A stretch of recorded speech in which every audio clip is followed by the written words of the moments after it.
아파트 운영 중 직원의 퇴사나 연령 초과로 남게 되는 미지급 퇴직금과 4대 보험료 누락분은 입주민에게 돌아와야 됩니다. 아직도 공동주택 관리 계약이 도급이라고 우기며 이 돈을 노리는 관리회사들이 있고, 이들은 입주민의 잉여 관리비를 회사 수입이라고 생각하고 있습니다.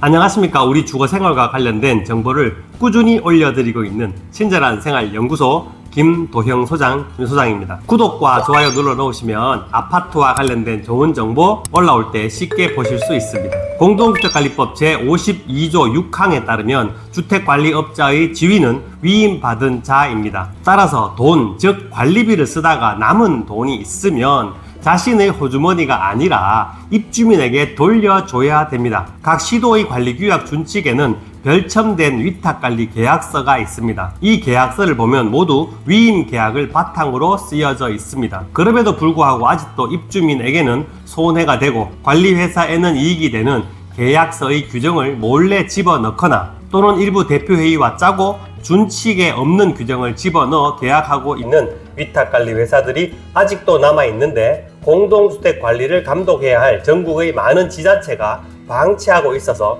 입주민의 피해가 계속되고 있습니다. 위탁관리 회사는 도급계약을 하고 싶어 합니다. 그리고 위법도 아닙니다. 위탁관리 회사가 주장하는 도급계약에는 관리 직원의 4대 보험료와 퇴직 충당금이 포함되어 있습니다. 그런데 관리소 직원들의 4대 보험료 중에는 60세가 넘는 분은 국민연금 납부 의무가 없고, 65세가 넘어 취업한 분들은 고용보험료를 납부하지 않아도 됩니다.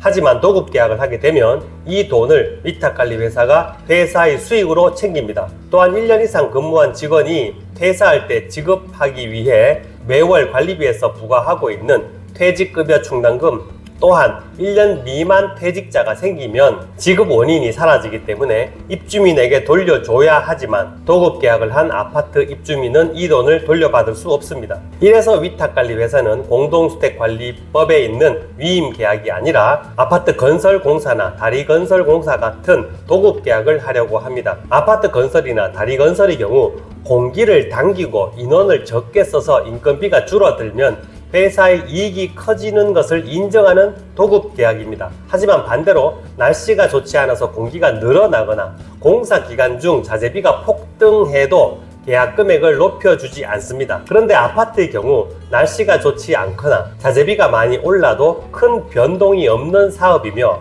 특히 아파트 도급계약의 경우 중간에 최저임금이 오르거나 대표회의가 인원을 늘려달라고 하면 추가 비용을 입주민이 부담하는 조건으로 계약을 하는 경우가 많은데, 이는 도급계약의 장점을 전혀 고려하지 않은 계약입니다.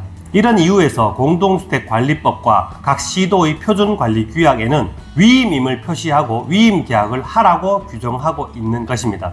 법령과 규약을 확인해 보면 공동주택관리법 제52조 6항에 주택관리업자의 지위는 민법의 위임 규정을 준용한다고 기재되어 있고, 서울특별시 공동주택관리규약 준칙 제14조를 보면 입주자 대표회의 회장은 주택관리업자와 계약을 체결하는 경우 별첨의 공동주택 위수탁 관리 계약서를 참조할 수 있다고 되어 있고, 대구시 관리규약 준칙 제45조 1항을 보면 입주자 대표회장은 별첨 1의 계약서에 따라 계약을 하여야 한다 의무사항으로 규정하고 있습니다.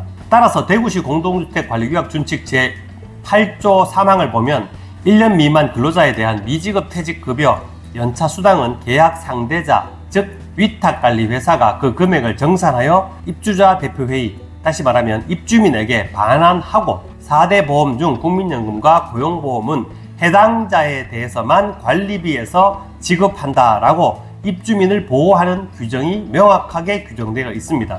쉽게 말하면 지자체가 만든 준칙의 표준계약서에는 위탁관리회사가 일하다가 남는 돈이 있으면 입주민에게 돌려주라고 잘 규정되어 있기 때문에 이 준칙에 첨부된 위탁관리 계약서에 따라서 계약을 하는 것이 입주민에게 유리하다는 뜻입니다. 그래야 계약기간 중 4대 보험료 납부금이 남거나 퇴직급여 충당금이 직원 조기 퇴사로 남을 경우 그 돈이 입주민에게 돌아가는 것입니다. 그런데 이를 모르는 입주민 또는 대표회의를 속이거나 또는 대표회의와 짜고 관리규약 준칙에 없는 도급이라는 말을 집어넣는가 하면 심지어 공동주택관리법 제52조 6항의 민법 위임 규정을 사용하지 않는다라는 말까지 넣어서 계약을 하고 있는 단지가 제보되고 있습니다. 이런 일은 제가 볼 때 입주민을 기망하여 계약을 한 것으로 사기에 가깝다고 보이고 대표회의와 짜고 했다면 횡령이 아닌가 하는 의심이 되는 부분입니다.